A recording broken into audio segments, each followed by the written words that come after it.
Ang hinahanap, ako, Part 6. Simula nang aminin ni Marcus na bahagi ako ng Project Proxy, wala na akong tiwala kahit kanino.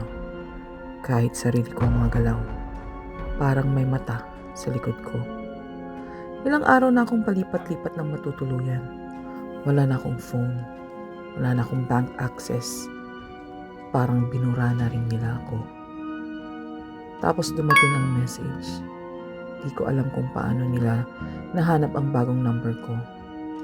Stop running. You're making it worse. Walang pangalan.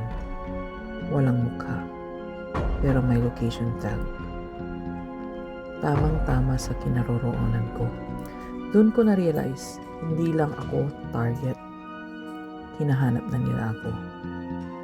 Pero hindi ko alam kung sino ang nila. Si Marcus ba? Si Leia? O pareho silang kasabwat? Nakahanap ako ng public library. Nag-log in gamit ang dami account ni Leia. Bingo! May backup siya sa lahat. Contracts, email threads, hidden chats. At sa isang folder may title, Termination File. Ang laman, photos ko, araw ng kasal. Listahan ng exit options, medical record, death certificate draft, date of death, next week. Ang tanong, sino nagpaplano ng pagkamatay ko? At bakit kailangan ng peke kung pwede namang totoo?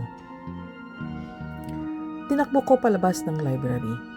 Paglabas ko, may isang babae sa kotse, nakasandal, nakaitim, shades, nakasimangot. Bumaba siya. Hindi ko kailangan ng pangalan.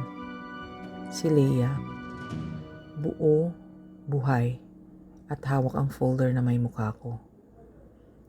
Hinahanap kita, sabi niya. At ngayon, ikaw na ang papalit sa akin.